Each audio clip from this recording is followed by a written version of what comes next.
Magandang araw po ulit mga kabayan. Ito po ulit si Mr. Fitz De Leon. Meron po tayong bagong video presentation. Sana po ay mas maintindihan ninyo ang concept ng V-Mobile business and sana po ay makatulong ito sa ating negosyo. Para sa mga kabayan kung bago pa lang sa ganitong business, gusto ko pong i-share sa inyo na tuturuan po namin kayo maging businessman and maging investor. Magkakaroon po tayo ng extra income sa ating mga kasalukuyang trabaho. Ito po yung ating glass of ideas. May i-share lang po kaming opportunity sa inyo. Pag puno po yan, syempre po, aapaw po yung tubig dyan. So, hiling ko lang po is i-empty muna natin yung ating baso para po yung i-share namin na idea ay ma-absorb nyo. And huling kahilingan lang po, buksan po natin yung ating isipan. Kasi po ang opportunity na i-share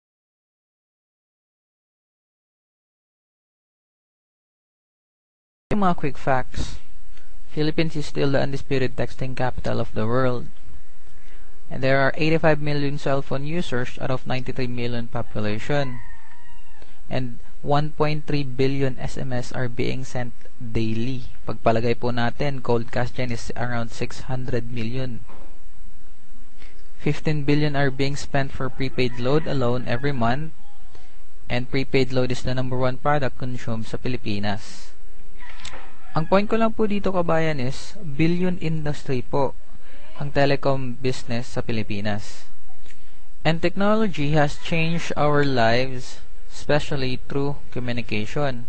Hindi po tulad ng dati nang tagal pong makipag-communicate sa ating mga mahal sa buhay. Ngayon po ay instant na. Ang point ko po ulit dito kabayan, tayo mismo mahal sa buhay. Ang average Filipino po ay gumagastos ng 30 pesos a day sa kanyang prepaid load consumption. Multiply po natin yan ng 30 days, that is 900 a month. Then multiply po natin ng 12 months, so that is 10,800 a year po. It's safe to say na after 10 years, gagamit pa rin tayo ng cellphone. Mag-upgrade pa nga tayo ng cellphone natin eh. So after 10 years, that is 108,000 pesos. And an average Filipino family, meron pong 5 cellphone user. So, that is 540,000 po after 10 years na 5 taong gumagamit ng cellphone. Ang point ko lang dito kabayan is, ang load po is one of your basic needs sa panahon ngayon. Ito po yung pinagagastusan natin. Tayo po consumer ay nagbabayad ng libo-libo sa mga providers, syempre po sa product and sa quality of service to communicate with our loved ones. Ngayon, presenting the facts na billion industry pala yung telco business sa Pilipinas, may naisip po si V-Mobile na opportunity and ino-offer niya po sa atin to ngayon as a consumer. Every time daw po nagagamitin natin yung cellphone natin, magkakaroon tayo ng discount and income. Siyempre,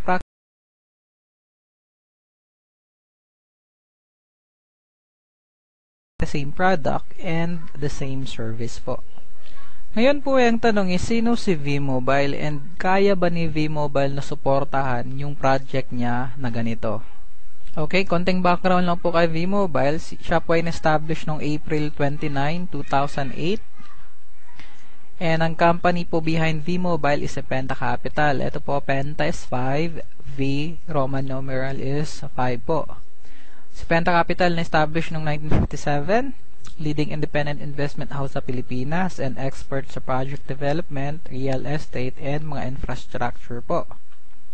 Meron po siyang license sa Bangko Sentral ng Pilipinas. And ito po mga kliyente ni Penta Capital. Ganito po yan. Pagpalagay natin, si Cebu Pacific, meron po siyang project and kailangan niya po ng isang eroplano. Pag hindi po kaya suportahan ng bangko, yung uutangin ni Cebu Pacific, si Penta Capital po ang magpapautang.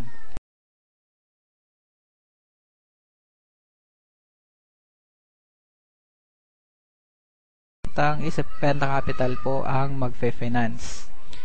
Ito po yung MRT sa Maynila. Pag may project yung MRT bumili ng bagong tren, and again, si Penta Capital din po yung magfe-finance sa kanila. And the rest of the companies nakasali po dito. Right. Ang point ko lang po dito kabayan is sila nga po malalaking kumpanya nagtitiwala ka Penta Capital, tayo pa kaya as consumer. Pwede po nating pagkatiwalaan si Penta Capital. Company based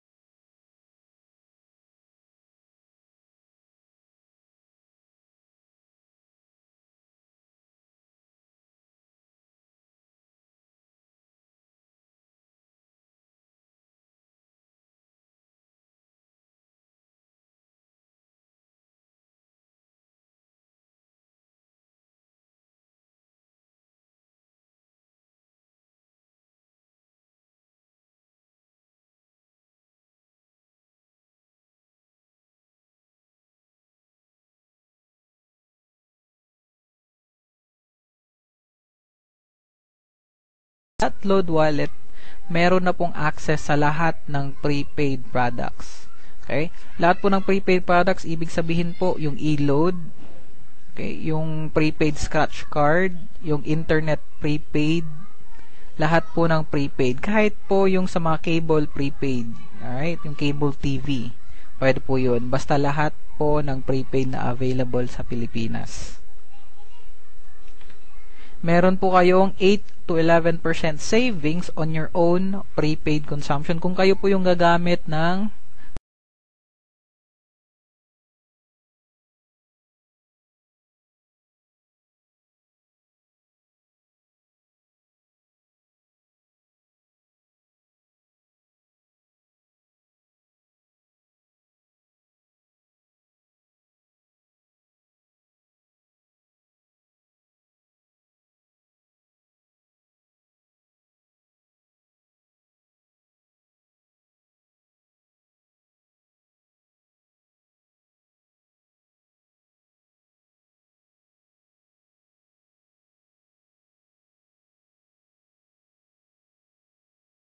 okay, ito po yung benefits or ito po yung requirements. Use your own existing SIM and cellphone. Pareho lang po kung anong gamit nyo ngayon.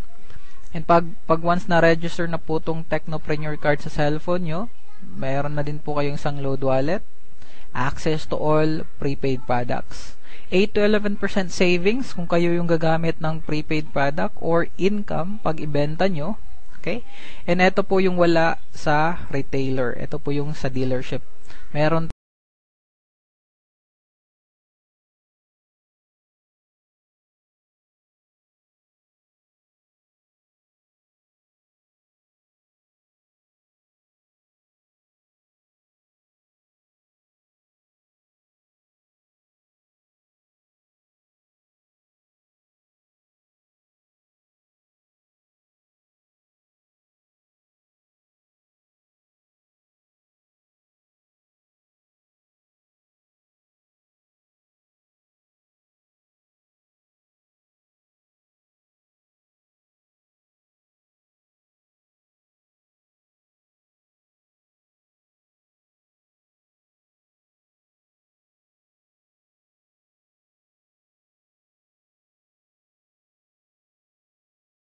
yung gamitin or pwede nyo po ibenta.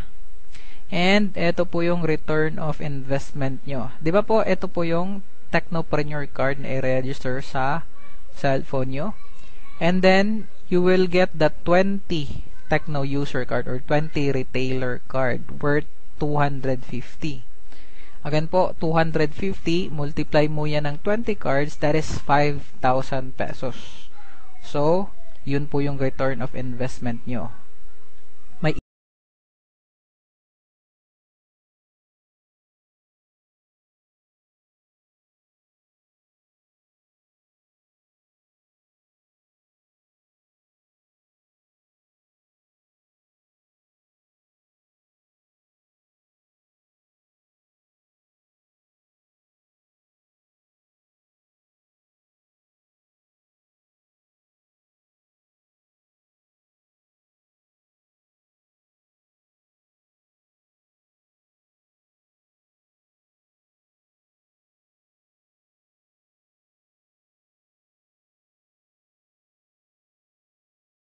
kayong isang Techno user card na nakakaubos siya ng 500 daily load consumption. Meron kang, pagpalagay natin 2% ng 500, let's say 10 pesos. Automatic yon, income mo yon kasi ikaw yung dealer. Under mo yon sila as retailer. Pagpalagay natin, meron kang 20 Techno user na nakakaubos ng 500 daily. Assuming po na nakakaubos sila 500 pesos daily.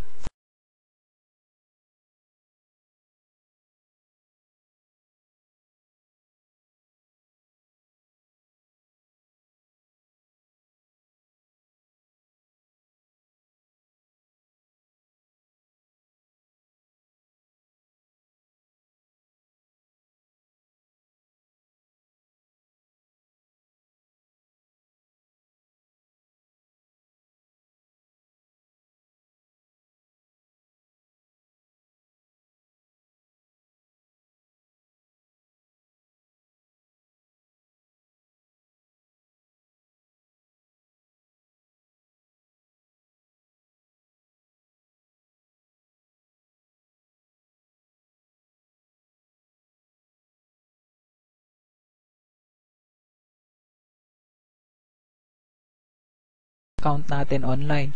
Pagpalagay natin meron tayong 20,000 doon, pwede natin yung i-convert para maging load wallet para ibenta ulit sa ating mga Tecno user. Okay, ito po last option natin.